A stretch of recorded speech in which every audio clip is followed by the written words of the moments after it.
ایک مرتبہ حضرت ذوالنون مصری رضی اللہ تعالیٰ عنہ کی بارگاہ میں مصر کے کچھ لوگ آتے ہیں اور آنے کے بعد کہتے ہیں اے ذوالنون، ہمارے محلے کے اندر ایک رقاصہ ہے جو بڑی فاحشہ ہے، جو بہت گنہگار ہیں، ایک کام کرے اس رقاصہ کو آپ محلے سے باہر نکال دیں، مصر سے باہر نکال دیں۔ حضرت ذوالنون مصری نے جیسے ہی سنا، آپ اللہ کے ولی تھے، آپ فرماتے ہیں لوگو اگر تم اس کو نکالنا ہی چاہتے ہو تو ایک کام کرو اس کو گناہوں سے دور کروا دو، اس لیے کہ اگر ہم اپنے محلے سے یا اپنے ملک سے نکال دیں گے تو وہ کہیں اور جا کر گناہ کرے گی، وہ کہیں اور جا کر کے برائی کرے گی، اس لیے تمہارا مقصد تو گناہوں کا خاتمہ ہے، انشاءاللہ میں اس کا انتظام کر دوں گا۔ حضرت ذوالنون مصری رضی اللہ تعالیٰ عنہ اپنے ایک غلام کو بھیجتے ہیں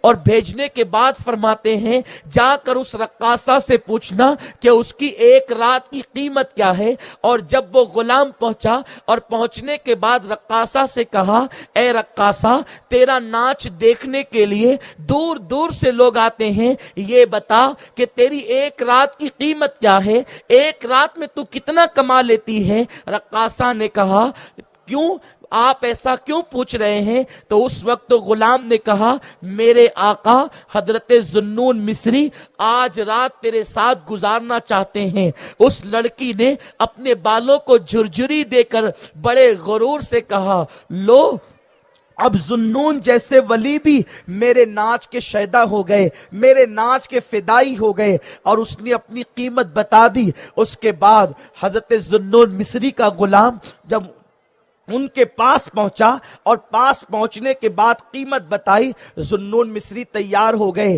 اللہ اکبر۔ رقاصہ سوچ رہی تھی کہ شاید ذوالنون مصری بھی اور مردوں کی طرح میرے ساتھ کھیل تماشا کریں گے، میرا ناچ دیکھیں گے، لیکن اللہ اکبر، عشاء کی نماز پڑھنے کے بعد حضرت ذوالنون مصری رحمت اللہ علیہ جب اس کے گھر پہنچے، گھر پہنچنے کے بعد فرمایا بیٹی آج کی رات تیرے کمرے میں کوئی نہیں آئے گا، آج رات تجھے میرے ساتھ میں جیسا کہوں گا ویسا ہی کرنا ہے۔ اس لڑکی نے جب اپنے لیے بیٹی کا لفظ سنا تو کہنے لگی اے ذوالنون تم مجھے بیٹی کہہ رہے ہو؟ آپ فرماتے ہیں ہاں بیٹی، یہ اسلام کا نظریہ ہے کہ قوم کی ہر بیٹی ہر مسلمان کی بیٹی ہوا کرتی ہے، پوری امت کی بیٹی ہوا کرتی ہے۔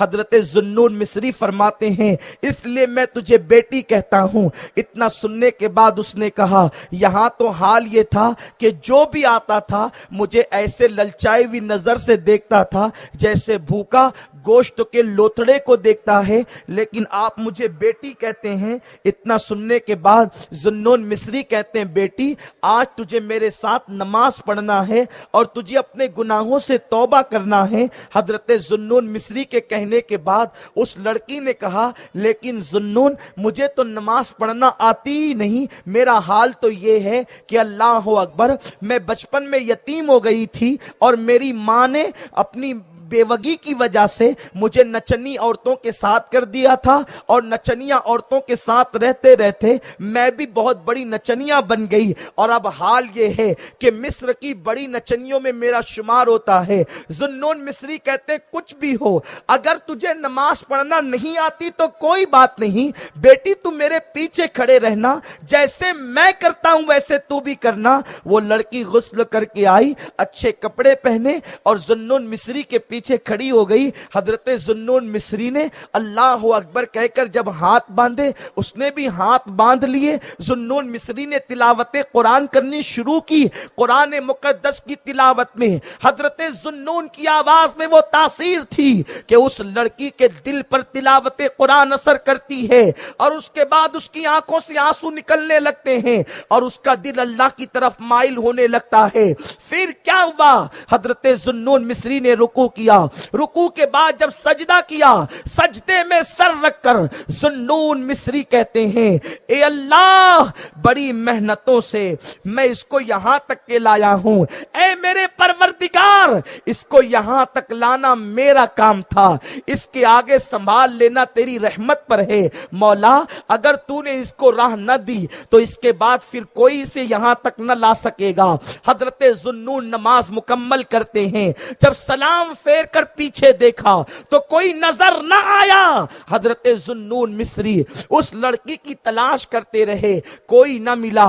چند برسوں کے بعد ایک رات حضرت ذوالنون مصری تہجد کی نماز کے بعد اپنے بستر پر سو رہے تھے کہ اچانک آواز آئی، ذوالنون آج میرے یار کا انتقال ہو گیا ہے، آج میرے دوست کا انتقال ہو گیا ہے، اگر تو مجھے راضی کرنا چاہتا ہے، اگر تو مجھے خوش کرنا چاہتا ہے تو جا کر کے میرے اس دوست کے جنازے میں شرکت کر، اس کی نماز جنازہ پڑھ، اس کے لیے انتظامات کر، میں تجھ سے خوش ہو جاؤں گا۔ ذوالنون مصری نے عرض کیا وہ تیرا دوست کہاں ملے گا؟ اشارہ کر دیا گیا، پتہ بتا دیا گیا۔ جب آنکھ کھلی تو فجر کا وقت ہو رہا تھا۔ ذوالنون مصری جب اس غار کی طرف پہنچے جہاں کا پتہ بتایا گیا تھا تو وہاں جا کر کے کیا دیکھا کہ پرندوں کی شکل میں فرشتے لاشیں کے ارد گرد منڈلا رہے تھے۔ حضرت ذوالنون مصری نے جیسے ہی لاشیں سے کپڑا ہٹا کر دیکھا تو قدموں کے نیچے سے زمین کھسک گئی۔ آپ حیران رہ گئے کہ اللہ اکبر، یہ تو وہی رقاصہ ہے جس کو لوگ فاحشہ کے نام سے یاد کرتے تھے، اللہ اس کو اپنا دوست کہہ رہا ہے، اپنا مقبول کہہ رہا ہے۔ اللہ اکبر۔ جب چہرے پر پردہ ڈال دیا اور سوچا کہ چلو جا کر کے کفن خرید کر لاتے ہیں، چونکہ یہ عورت کی لاش ہے، اس کو نہلانے کا کام عورتیں کرے گی، اس کو کفن پہنانے کا کام عورتیں کرے گی۔ جب شہر میں پہنچے عورتوں کو لیا اور لوگوں کو لیا اور کفن لے کر جب آئے تو حضرت ذوالنون نے کیا دیکھا کہ جہاں اس عورت کا لاشا پڑا ہوا تھا اب وہاں کوئی لاشا موجود نہیں ہے، وہاں پر ایک رکا لکھا ہوا تھا، ایک چٹھی لکھ کر رکھی ہوئی تھی۔ حضرت ذوالنون نے اٹھا کر پڑھا تو اس پر لکھا تھا، جو ہمارے ہو جاتے ہیں، جو توبہ کر کر ہمارے سچے فرما بردار ہو جاتے ہیں، ہم ان کی قبر اور کفن دفن کے لیے کسی کا محتاج نہیں کرتے،